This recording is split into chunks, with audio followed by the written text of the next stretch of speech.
Yes, well, you said that, I'll go in the middle. There we go.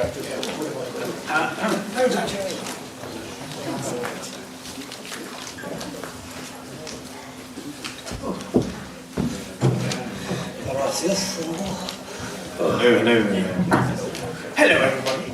Welcome. Oh, it gives me great pleasure. So my name's Ian Kubiak. I run Cygnus Alpha events. We run various other Doctor Who events. There are other Doctor Who events, ladies and gentlemen, in the country.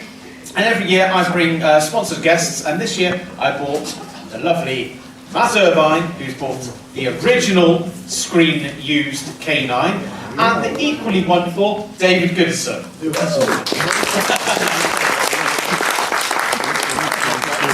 I'll start with you, Matt, if I may. When we think of you in K9, you have worked on so many different Doctor Who's, but we were discussing this last night. When did you first start on Doctor Who? Interesting point there. Right, Katie's not here, so I have this running sort of thing with Katie Manning, because I've actually worked on Doctor Who. The very first one was probably 71, when I first joined the effects department. I joined on a 2-week trial, and 25 years later I left. So they forgot I was there, probably. I don't know. But were you paid for those 25 years? Oh, I said, damn, they paid me, right?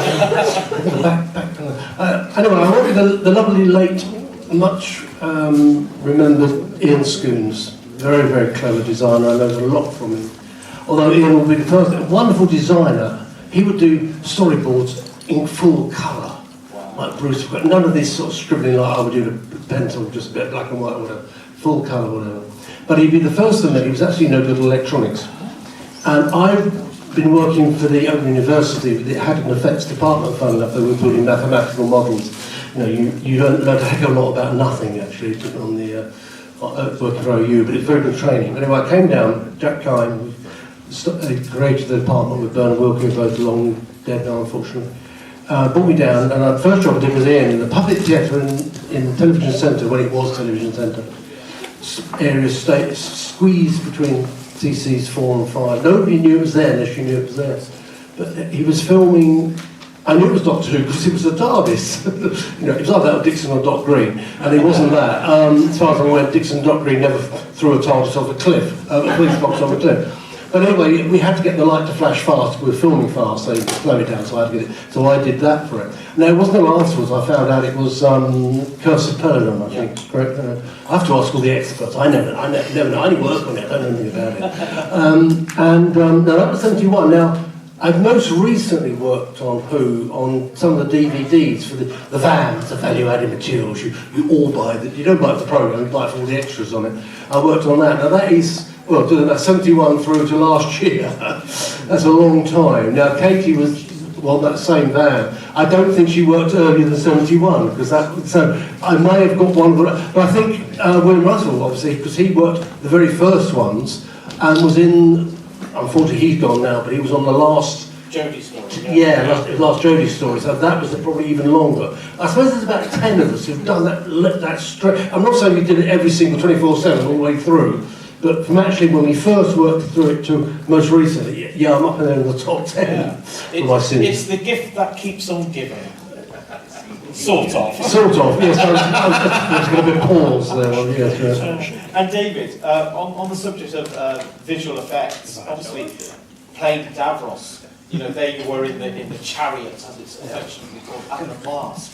Can you tell us your stories and share your memories of when you were presented with a mask which wasn't molded to your face, and when you had this cumbersome chariot? What are your memories of those? Right, well, the first thing was really that we didn't rehearse. We had in those days we had 10 days rehearsal for any production, which is a marvellous idea. You get to know the other people and you work. You're just working in a rehearsal room basically. And I gather that Michael Wisher, I think, had the chair, the chariot, but I didn't. I was just given the chair just to walk, just to move around with my bum as I did. So I didn't meet the chair until I got into the studio. and it was quite a shock actually there, because you suddenly have to do, you have to operate. I mean, it's completely low tech. It's the lowest tech of anything you could possibly imagine, because there's no tech. It's basically even more than the dog. Exactly. The dog is a miracle of tech compared with the Davos chair. But no, it was a challenge actually, and just moving it around, because I think Terry calls it the mad shopping trolley, because it had wheels, but they're like a shopping trolley. They just go off in whichever direction the thing wants to go. So you have to steer it, not of course but just with your feet and with your bottom, and just sort of while looking, as if you're running the universe. So that was a challenge, and then the mast. Yes. It fitted me fine. I mean, it just fits anyone. It just went straight over your head like a diving. I imagine what it must be like to being a deep sea diver. You put this thing on and you're in it for hours and hours and hours, and there's nothing you can do. It's pretty uncomfortable, but it's there. It is, and it took up at least an hour and a half, I think, to sort of fit it around me and make sure it's there and just sort of sort it all out. And from that moment, you were on in that for about 9 hours. So. That's welcome to Davros, and then the small matter of the lines and avoiding the furniture, which is quite tricky when when you're moving this thing around. Thank you very much. Thank you. So it's a question for both of you. We'll start with you, Matt. The pressures of working in a television studio. How, for you doing the visual effects, how did you cope with the pressures? Like, you could be called at any moment. We need this now. Need that now. What was the pressure like on a recording day? How long have you got? All right, yes. It was funny actually what David was just saying. It's nothing quite slight. Going back to the rehearsal rooms when he said he had to sit around a chair. John Leeson was the voice. Apparently we didn't have the dog in the rehearsal, so John would be running around on the floor playing the dog. At least you had a chair, David. You had Because am I right? The BBC didn't actually own the plot. They had to hire it in. No, that's urban myth, which is wrong. Okay. BBC, of course, owned the prop. It paid for it to be done. It paid Okay. Tony Harding. Who designed K9? I thought you'd say Professor Marius. Right, Tony Harding, that's great. I didn't, urban myth again is wrong. I did not design or build K9. Had a lot to do with him since, but no, it was my colleague Tony Harding. Fortunately, he's one of those still with us. We've featured him in various of my shows I run. We brought Tony on. This is the actual designer of the dog, sort of thing.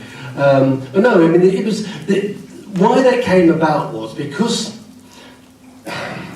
is it a character? Is it a prop? Is it an effect? It's a bit of everything, really. It's mainly because effects built it, and we ran it. But because none of us really were au fait with radio control, we're talking 1977. Remember, had a man on the moon. We put probes on to Jupiter and Venus and Saturn and Mars and things, but we couldn't. Radio control was still in its very infancy, and the stories, these are true, that in the original studios. The dog would interfere with the cameras and vice versa and crash into the scene. It was perfectly true because it was worked on, going technically, if you know your radio control, it worked on 27 AM. Remember your radio frequency, and it was the same frequency as taxi cab. So taxi cab going past television centre, probably the signal would be enough to, even though we're in a Faraday cage, a metal box, which is what the studio was, the signals could creep in and out. But there was great interference in the TV cameras. Forget everything, filming everything other on your phone these days. These cameras, they were ME 2001, that was the number of cameras. They were big, they're the sort of classic thing you see as a television camera. And the cables running them, they were 2 inches thick in old money.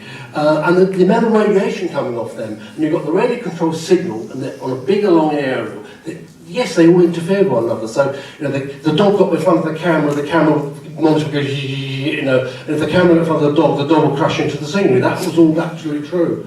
In fact, I'm not so sure the one where, because they're the same frequency as taxi cabs, they actually took fares and went down to Shepherd's Bush one day. I don't think that one was quite true. But anyway, that's all sort of changed now, but at the time it was actually very, very difficult to run. So we had a gentleman. This was through Ian, actually, Ian Scoons. He lived in West London, and he lived in Slough, and he went past Slough Radio Control, and he went in to talk about it, because we didn't really know anything about radio control. And he talked to the owner, and his assistant was a gentleman called Nigel Brackley, who is still with us, still keep in touch with him. And he was sort of contracted, or rather Slough Radio Control was contracted to maintain the radio side of the dog. Now, if anything needed like the ears, obviously that would be effects, but the radio side of the dog. And so it basically meant that the dog went with Nigel. So I think that's where the story came in. Oh, we hired him in because the BBC didn't. No, because the BBC owned him. It's just that we put him out to be. And then later, when he was out of the programme, which was Warriors Great, when I did. And in fact, that's rather ironic actually. Nigel always ran it because even in the studios when I was there, because obviously I'm effects designer, I've got to look after everything. Nigel was just another one of my assistants. Oh, you look after the dog. So I was then looking after everything, all the other effects. I did one occasion, I think, in fact, ironically, Tony did, I think it's either the wasting or state of decay, and I never remember which is the working title. Right, it was wasting was the working title of it. I always get the wrong way around.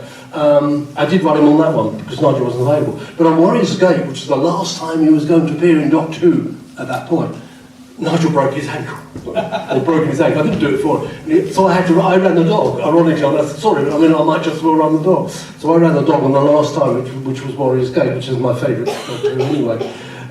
So that's, but by that time, of course, he was back in the department, and then he stayed in the department until we got to, that to is the Mark II version, the Mark I repainted, the Mark II version. And then, of course, there was another, only a few months, and of course, K9 and Company came along. It was 81.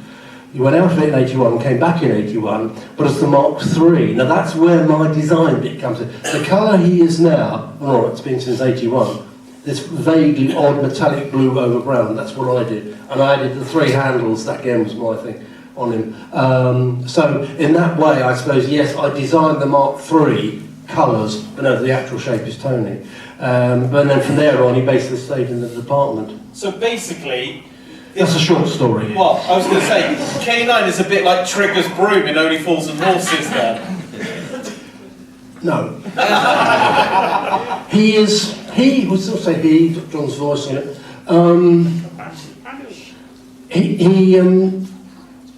It's 80% original, 85%. The whole of the body is, the head, the ears, we tend to do, I think I was at a convention once, I got a bit drunk and I gave away the ears and the tail as a prize, like the bullfighters, and oh god, I got to remake this. So they have been, the back panel's been remade. For Sarah Jane, the set designer, suddenly he's got fed up with these bumpers, which weren't bumpers, they were central heating cladding pipes.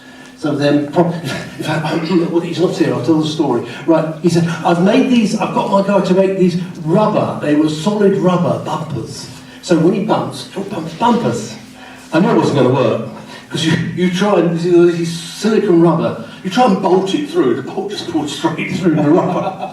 So I had this was shot in Cardiff.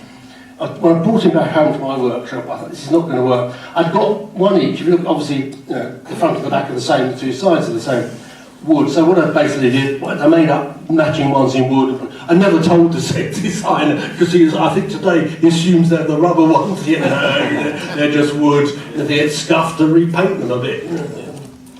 So there are various things that have actually changed. But no, the overall, everything about, even the collar is the original. And in fact, the rubber collar there, the actual neck bit, that really is falling apart. Yeah. We can't find what it was originally. And Tony can't remember where he got it from. Pentonville Rubber Company, yes, it does exist. And it sells rubber goods in the nicest possible way, including things like, don't get too excited, it's piping and that sort of thing, and that's what it was. And Tay says, I can't remember, it just so I either got from there or it was in the store. Yeah. It's like the collar, you think, what tartan is it? It's not tartan at all, it's just made up. It was just something that's in the store. In fact, remember when John said, when he first saw it, he said, do you want it in Scottish? Because it's got no, just do it in the K9 voice. But no, why he ended up the tartan collar, we don't know. He just one of Tony's designs. Thank you, Matt. So, pressures of working in the studio, in Destiny in the Dark. So what do you remember? Was it highly pressurised? Yeah, of course, it always is. The biggest difference for me was that having not had the mask of any kind, obviously in rehearsals, because it's a makeup thing, is that you have to act, and there's an acting problem there, which was that anything you've learned the lines, you know how to do it, you've practiced the voice, but then you get into the studio and you shove a mask on, and immediately you have to do about 3 times as much. You have to put 3 times as much volume, everything has to be trebled in intensity, in strength, to get through that mask. Because that was the first note I think I was given, more, because what you've done in the rehearsal room is obviously totally unsuitable. What does I say? This great latex thing is in front of you, between you and the audience or whoever. So that was the main thing, and also just steering this half Dalek round, and in fact later on we had an interesting incident with the studio incident, which was that a volunteer during the lunch break or during the supper break had switched a canister inside my chair. And the point of this canister was to blow the air when the explosion came somewhere through the Destiny of the Daleks. When this explosion happened, there'd be a lot of smoke, and the idea was that the smoke should be blown. The scene, the interplay between Tom and me and the others is sort of rock solid before you get there. So, thank you. Yeah. On the question for both of you, and we'll start with you, Matt. You've just mentioned Tom, but Yeah. what are your memories of Tom and Lala? Let's start with you, Matt.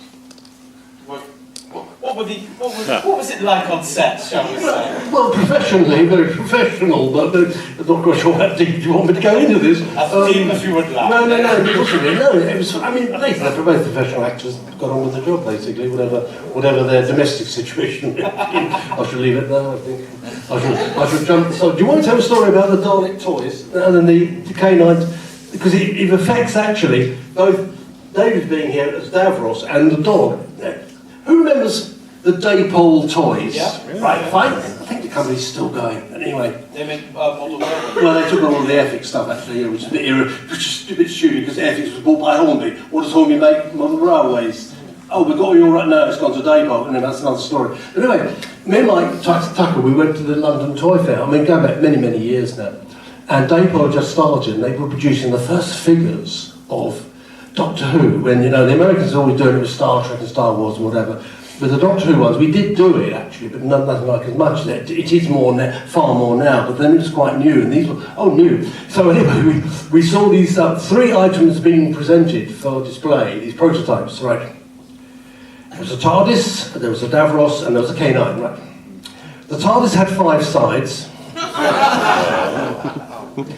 The K9 was green, and Davros had 2 hands. So I've got out of telling the original story. They have changed it. I wish I'd got the original prototypes. It must be worth a fortune. But no, just every single thing about it was wrong. In fact, we came down to repainting the dog. This was, I can give you the date actually, because this would have been before it became the Mark III. This colour now to 81, so it shows you how long ago it was. Me and Mike said, should we paint him the green? He said, no, I'm not going to let Daypole get away with it. So they got it right. So he ended up the blue. I did think about the green. On the subject of sort of like Doctor Who merchandise, and you guys have gone to lots of events over the years since you worked on the show, does it surprise you that you get invited to things like this, and there's people who still have a passion because you have that involvement in Doctor Who? Is that what you do? Yeah, incredibly. I mean, it's unbelievable. 45 years ago, this June we did it. And I mean, no one, well, I have no slightest idea then what we're talking about the year later, let alone, 45 years later. And the effect it's had on people. I mean, 2 or 3 people today, if they sort of, one was sort of almost melting at the thought of what you did to me. But no, not in a positive way. You were terrified me, and I didn't know whether to say thank you, or to say well done for Davros, or I'm very sorry because I've ruined your life. but no, I think it's absolutely incredible the effect this little story, fun to do, and so on, has had effect on people. I mean, as I say, so many years later, because you think this hiding behind the sofa business. I mean, really, was Davros that frightening? I don't know. I suppose I think the hand business was very creepy, wasn't it? I think that the moment when the hand, when he suddenly is in the cobwebs, he's been like the Sleeping Beauty for all these years, and then suddenly the hand starts to move, and the cobwebs, and I think that is a great moment actually. And so a lot of my episode was very creepy, but equally I think I was criticised at the time, or the episode was criticised because it wasn't creepy enough.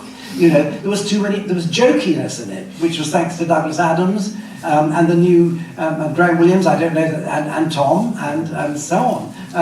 But there were some very exciting moments. But what is so surprising is the hold it's had on people over all these years. And you know that you, unbeknown to you, totally, you become parts of these people's lives. Do you know what I mean? And you only discover it 45 years later. Well, Destiny in the Dark does have some really, really good moments. Yeah. Like you said, about when Davros is found and Davros is revived. Yeah. It is done extremely well. And still to this day, it holds up very, very well. I think it is. And then also, it was Lala's first time really playing Romana.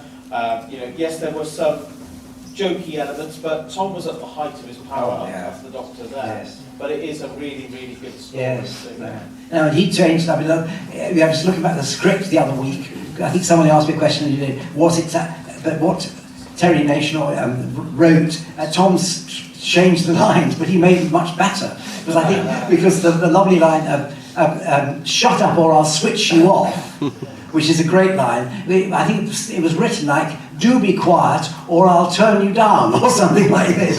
And so, but Tom was great. And I mean, talking about Tom and Lala, I mean, I suppose all I knew was that they recently met, and you know, they were very much in love, and so it was a lovely atmosphere because Tom was in terrific form, and Lala was delightful, and we had an absolutely superb director, both in terms of charm and in I think technical ability, in Ken Grieve, who sadly is no longer with us. And one of the recent joys for me has been, well, not that recent, was doing the commentary for the DVD with Ken, which is quite funny. He said, "Oh, I can't remember anything. I don't know what it is. So long ago." He remembered everything in triplicate and talked for hours and hours and hours.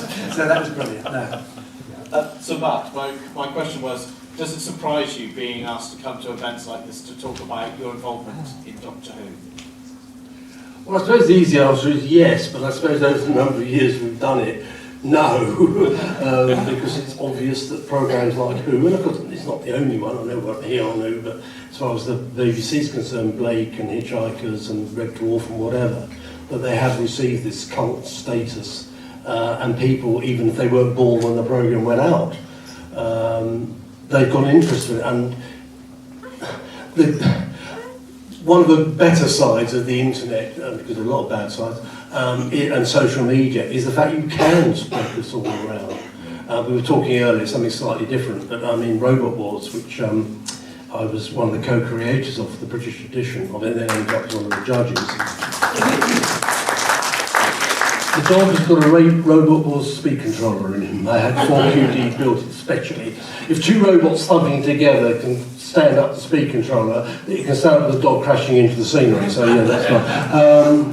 But with that was 95. Now, internet was in 95, and then email was in, but social media wasn't really, so to get the actual story out there was very, very difficult. By the time we came to do the last season, the BBC originally did, because I know I came back after I did, well, in fact the last one we recorded was actually for Channel 5, not for BBC, so that would be season 6, not season 7, but when we were still making it, yes, by that length of time, things were started.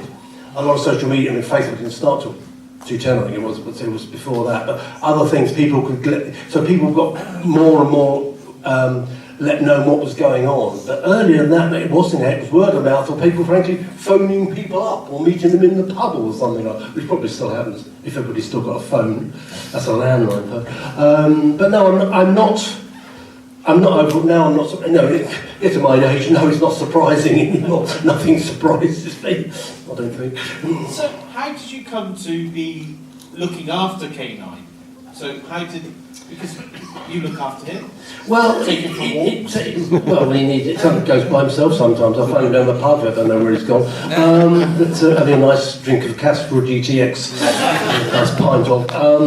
and then leading a nasty trail behind him when he weaving a bit down the pavement. I knew, because the fact is I knew that I knew how to radio control more than perhaps some of the other people did, and I could crash him into the scenery less than other people did, let's put it that way, and electronics as such. So I got around to when knew I was going to be needing him. Let's get him working with my colleague Charlie Lum, assistant Charlie Lum, who's very clever, far cleverer than me with electronics and things. I remember saying to Charlie, we really ought to get the dog, sorted out the next week or so or whatever. It was obviously a slightly down period. I went to lunchtime and came back, Charlie stripped it out completely. He didn't want to go to lunch, he just did that. So, we've got to do it now. So he's got front wheels, got big wheels. At the Brighton Beach, somebody brought me the picture of the dog on Brighton Beach. He used to walk across the Brighton Beach for those people, letting get a dog. But the track, they tried to build him with tracks, that was actually true. It was never going to work. But the actual tread on the tracks, which is actually timing belts, are the treads on his wheels. So to get him grip. So they're coming in here, there are a couple of bumps on the doors, at the bottom of the doors. The dog can cope with it. He bashes himself about. That's all. Just pulls himself over it. So I did all that, changed the radio. I suppose the key moment was 1990.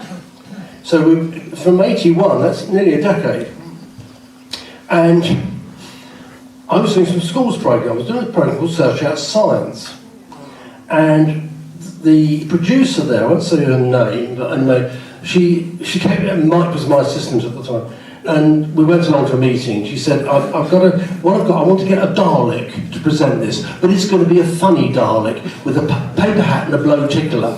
And I look at Mike, and Mike looks at me and said, have you talked to Roger Hancock, who was Terry Nation's agent? I said, because he won't be allowed. You're not allowed to have a Dalek that is, not a Dalek in anything, The gay Daleks doing, I think it was a Kit Kat advert, had yet to come on that. So we said, well, and she said, I'm sure it's a kids' program. I'm sure they're going to agree. I'm like, okay, fine, you're a producer.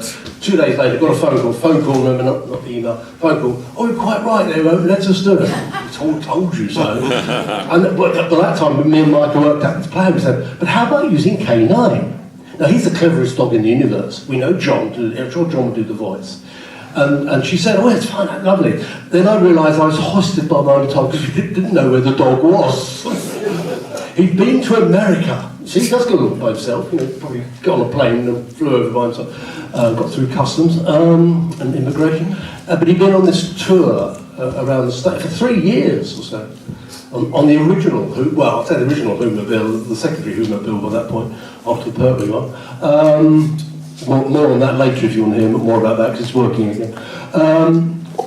Anyway, so we said, oh great, where is the dog? Mike found the body, because they stripped the innards out of it, put him on this, they could use a dummy one. I said at the time, use the dummy, no, they want to use the real one. The dummy one was just as many programs, just hadn't got the innards. Basically, so even Tom's a strong guy, but he had a job picking that up and flinging it around the TARDIS, as he invariably did. So we found the body and the bits, and then we couldn't find the chassis, the working bits. Well, then we found an old colleague, Tony Oxley, again long dead, who are very clever effects guys.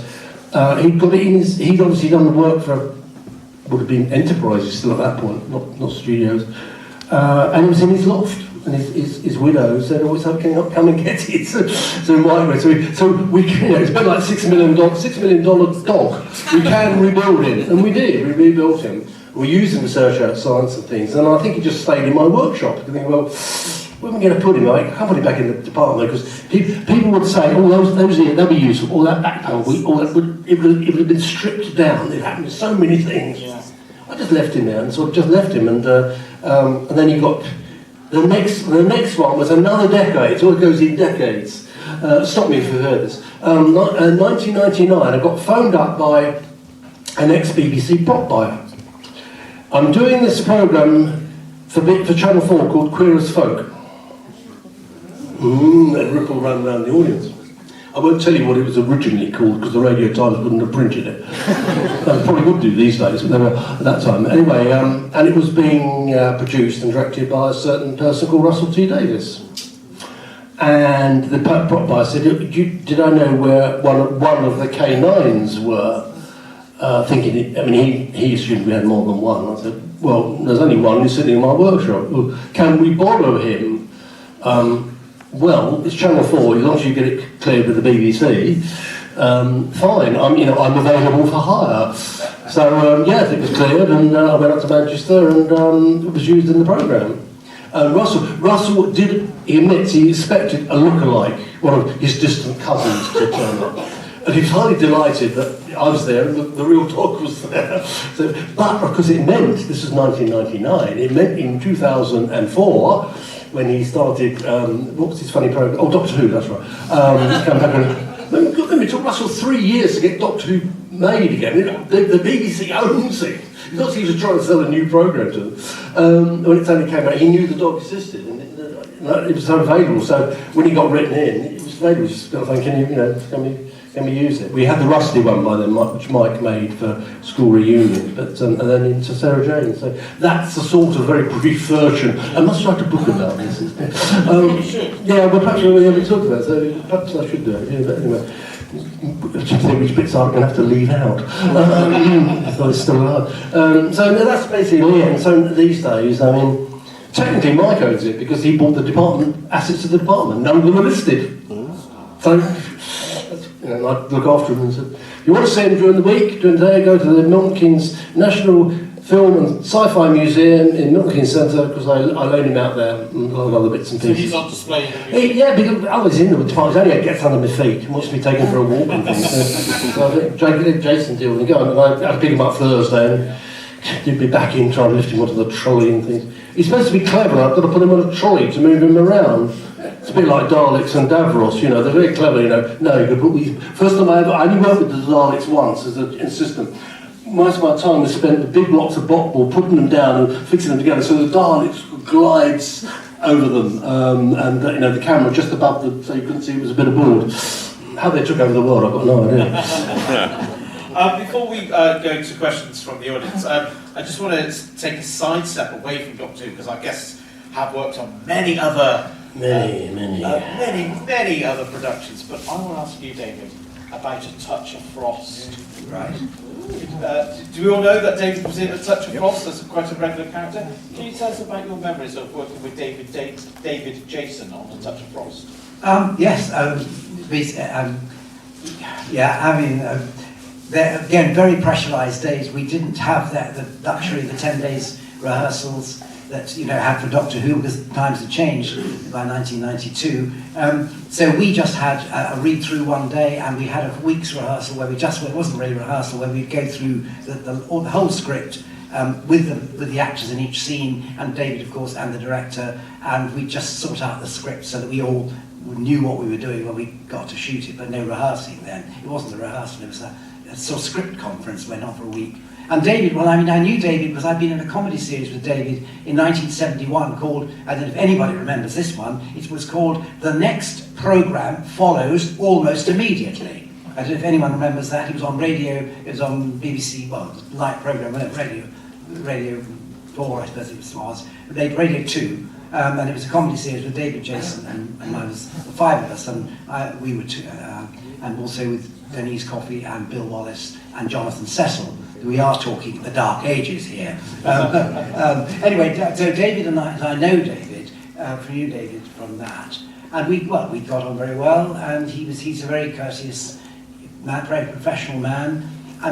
It wasn't quite fun like with Tom Baker, because again he also had the sort of cares of the world on his shoulders in some ways, because he was very soon an executive producer on this show, and so he wasn't ever the other side of the camera, but he was monitoring what was going on, even if he wasn't acting in it. So he was very much part of the production team, and that's really all there is to say. We didn't have great laughs or anything. We were always filming in a mortuary, which is not the best place for laughs. Particularly at sort of 8 o'clock in the morning, because we had to get out very quickly, because people were arriving, or what you call them, bodies were arriving later in the day, and sometimes we had to stop filming because, somebody's arrived. Oh, right. So we all had to troop out and wait while whoever it was, or whatever state they were in, had turned up.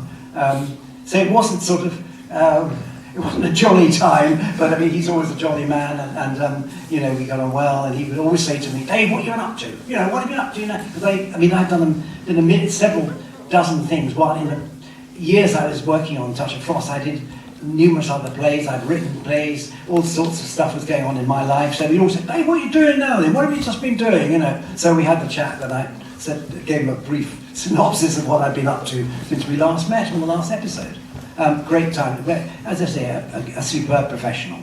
Thank you very much.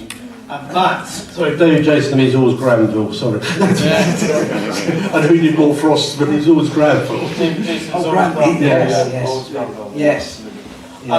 Matt, when I think of you, I always think of Blake 7. And we had a very exciting announcement last week or the week before. Last Thursday. What can you tell us?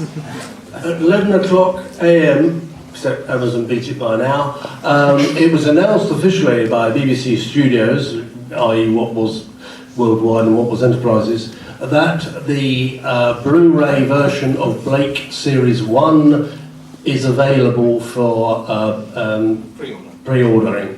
And we'd have an embargo on it until 11 o'clock last Thursday. And so at 11:01, I published on my Small Space, which is one of the shows I run at my local village. It's the Little Big Show, or the Big Little Show, on our Facebook page, Facebook groups, Small Space, about this. And my God, the amount of hits we got on it, and comments, and whatever, we've never had so many. Primarily because we filmed it in my village hall where we hold the Small Space shows. I mean, basically, you know, filming, particularly model shoot, just need 4 walls and a ceiling, you know, hopefully a floor, and decent heating and things like that, which of course the hole's got. I've been in so many stages, haven't got any heating and things like that. You know, loos, kitchens there, whatever. So, and parking, which these days is vital for things. So we filmed it there. So not only was it announced about but it was all the model shoots were shot in the Small Space hall where we do the shows. So it's brand new model shots. Right. What it is, it's what's been done is, if you know your technicality side of things, we'll be taking notes and asking questions afterwards. BBC, well, a standard definition television in colour is 625 lines.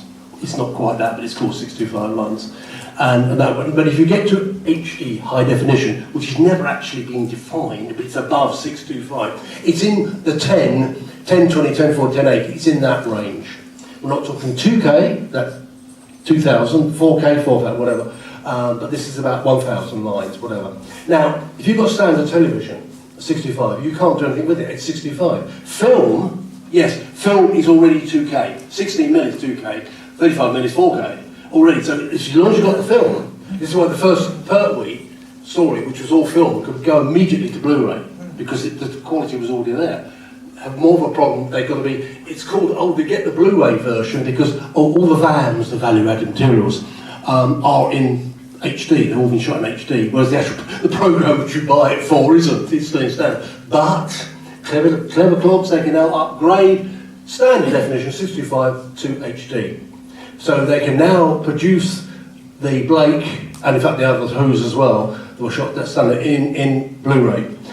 What they did to give these extras, they suddenly decided to take all the model shots, and not necessarily that they were all bad, there were a few, I admit there are a few dicey ones in there, but they thought, well, they'd upgrade them, and they do what like Star Wars or Star Trek have done, things like that, and they'd reshoot them. So what we actually did, we took the models we still got, and most of them are the original model. Okay, the Liberator isn't, you can see that at the museum in its state. So we borrowed, lovely guy Phil Stevens, very good model maker, we borrowed his actual it's a studio-sized Liberator, but it's in its original condition.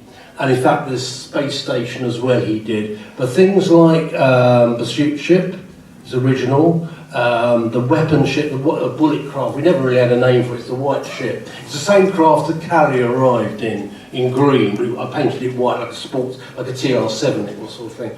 In one of the later episodes in season 1. What else was there? The London, of course, was rebuilt mainly because I dropped it. But I got Simon Atkinson. Now that name is not known to you. Simon worked at Space Models in Feltham and built the London in the first place. Since then, he's been to Australia, been back. He lectures at Glasgow College of Art and things. And he said, "Well, if you want to rebuild it, I can use it as a project." And I thought, well, there's no point because it wasn't damaged. The Liberator was damaged. There's no point in rebuilding the Liberator because it was destroyed, torn apart. But the London never was, so I said, okay, so he's rebuilt it back to the original, how he originally built it. So we reused that and a few other things as well. But what you'll get is you'll get CGI around them, but it's good CGI. We've seen the guy does it in, Dave, I can't remember his name, he lives in Belfast, he does it there. That's done in HD, so what you'll get is the same craft, with the Liberator's case, rebuilt craft as it were, the same model, so three-dimensional models but CGI. Like the London landing on its pad and things, the London is still, we still did that, and we flew it Thunderbird style. Mike was greatly delighted to do it, because he's like, we always wanted to fly Thunderbird 2, but we flew it just like Thunderbird 2. But around it, the landing pad, that will all now be CGI, but apparently it is very, very good. But you don't have to, you can play the original version. You put the CD in, the default setting, put the CD in, it will play it as per the original story you saw it on screen, as was transmitted, just it'll be in HD now. There won't be any other changes. Certain things have been the titles have been cleaned up, there's still the original titles, but it'll all be in HD. Or you can press a button or menu or whatever and play the new version, it will put the new bits in. Thank you very much. We've got time for just 2 questions. Apparently we've got 3 minutes. Any questions from the audience at all? No, you stunned them all into silence. Well, I've got a question for the audience. Those of you who are Blake 7 fans in the audience, have you pre-ordered the box set? Yes. All good, there's enough there for us to do season 2. Yes. Please pre-order the box set. Question for you. Yeah. Just out of interest, my sister used to work at the Science Museum, and so remembers you, Matt, for the work that you used to do there. She also asked me, she was petrified of Boris I think she said she saw it in Swap Shop. I don't remember that. Yeah, I did. Boris. If you don't know, if you don't know who Boris is, you don't know your who. Planet of the Spiders. In fact, I was still an assistant at the time. Bernard was the designer on it, and I was. It's classic effects with you. Go back going into studios with it. We're in there. We've had the bodies made. We had about 30 of these dummy sort of spiders with the legs and things on it. And he suddenly said, one morning, we're in the studios, as Dave says, rehearse. Unlike nowadays, it was rehearse, then you record it all in the evening. Nowadays, it's rehearse, record, like a film. But then it was so, he said, they decided they want a spider that will, with no strings on it, will run across the floor to Chasing Sarah Jane, I think, or whatever, the usual sort of thing. You go and build it. Oh, thank you very much, Bernard, very kind. So I had to go and get the Meccano box, forget Lego, pre-Lego, Meccano, that's what we use. And I've still got Boris the Spider, and it's actually, it's one of the small, well, I say smallest because we have the Queen, which was really big, but the smaller spiders were 18 inches across, that's half a metre in new money. They're actually, and the biggest real spiders are good 12 inches across, so they're not that much. People say, they're enormous. No, have you seen a Goliath spider? They're actually harmless Goliath spiders. They're this big. If you're an acrophobe, don't go near one of those. But no, Boris did get this sort of, big spider, and I've still got it. And in fact, I switched it on relatively recently, given we did this programme in 77, the batteries, give Duracell, the batteries still, they flattened out pretty quick afterwards. They got new batteries in it now. But I look at it and think, I've never done it like that. What we'd gone down to Tesco's, bought a 10 quid radio controlled car and put the body on top of it. It'd be much easier, because there's the amount of Meccano and elastic bands to get the legs to wobble. Oh, grief. But it does still work, we've still got it. And on that note, please show your appreciation to our lovely guests.